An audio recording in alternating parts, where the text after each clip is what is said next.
డబ్బు, అనారోగ్యం, ఉద్యోగం, వ్యాపారం, అప్పులతో బాధపడుతున్నారా? మీకోసమే లాంచ్ యువర్ ఫ్యూచర్ ప్రోగ్రామ్.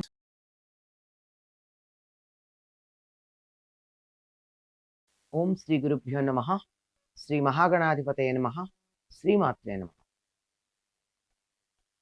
కర్కటే పూర్వ ఫల్గుణ్యాం తులసీ కాననోద్భవాం పాండ్యే విశ్వంభరాం గోదాం వందే శ్రీరంగనాయకీ.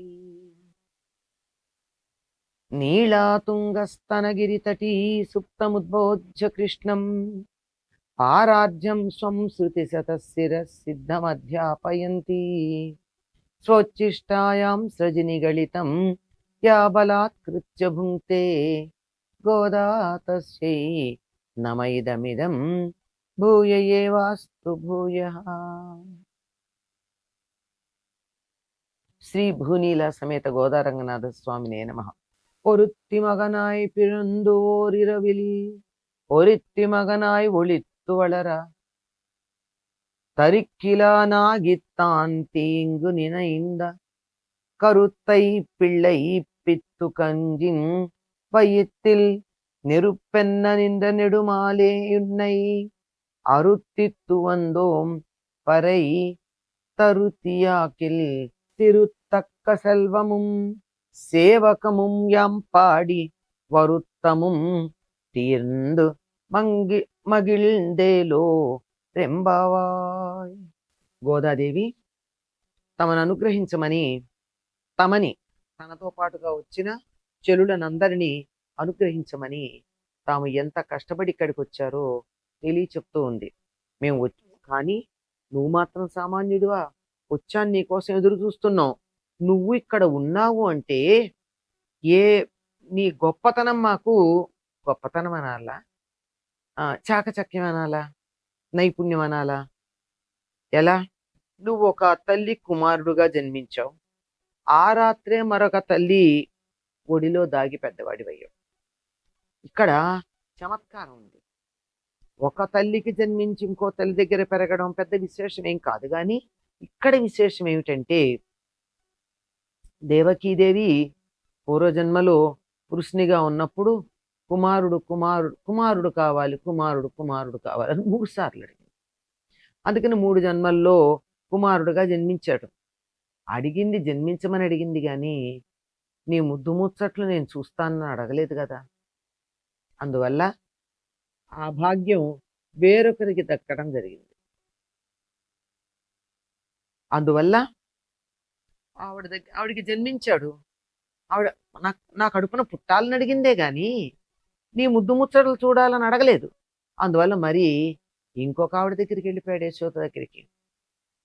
ఒక తల్లి దగ్గర ఒరుత్తి మగనాయ్ విషందు ఓరిరవిల్ ఒక అమ్మకి పుట్టావు, కానీ వేరొక అమ్మ దగ్గర పెరిగావు. వెంటనే అక్కడికి పెరిగి ఆ రాత్రే ఎక్కువసేపు కాలేదు, వెంటనే మరో అమ్మ ఒడిలో దాగి ఉన్నావు. ఈ ఒడిలో దాగి ఉండడం అన్నది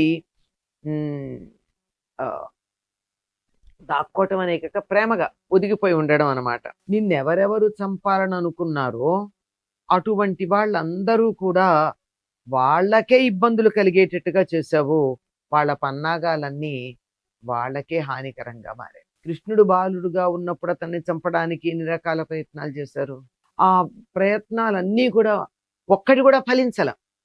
కంసుడు ఎన్ని ప్రయత్నాలు చేసినా ఒకటి ఫలించకపోగా ఆ శక్తులు తడి దగ్గర రాగానే నశించిపోయాయి. అవి కంసుడి దగ్గర లేకుండా పోయాయి.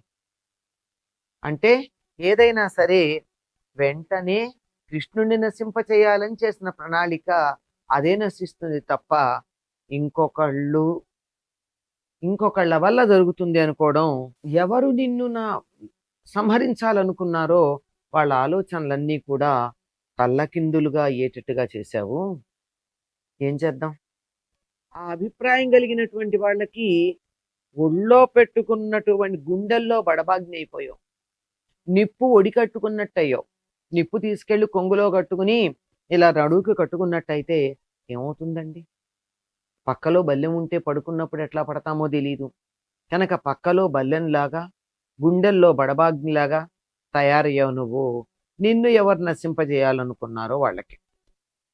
వాళ్ళందరినీ నీ మీద ప్రయోగించిన వాళ్ళందరినీ, ప్రయోగించిన వాడిని కూడా సంహరించి లోకానికంతా మేలు కలగాలి అని చెప్పి నువ్వు అందరినీ సంహరించడం జరిగింది.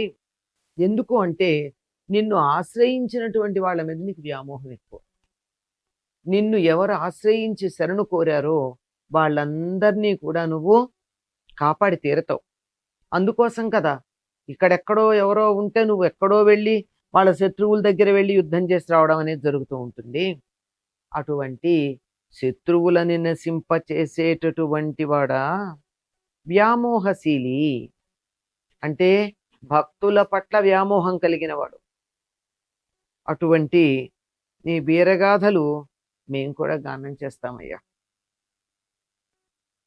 నువ్వే కావాలని నీ దగ్గరికి వచ్చాం మేము. నువ్వుకేమో వ్యామోహం ఉంది మా మీద, అందువల్ల మేము నీ దగ్గరికి చేరుకోవడం జరిగింది.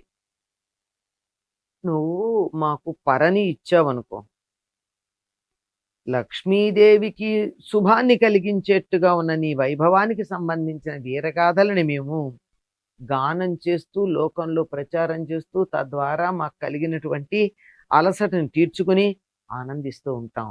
అందువల్ల పోని మా వ్రతానికి ఫలితంగా మాకు ఇది అనుగ్రహించవలసింది. మాకు దర్శనం ఇవ్వవలసింది అని చెలులతో ఉన్న గోదాదేవి కృష్ణుని ప్రార్థిస్తూ ఉంది. స్వచ్ఛిష్టమాలికా బంధ గంధ బంధుర జిష్ణవే విష్ణు చిత్తతనూజాయై గోదాయై నిత్యమంగళం.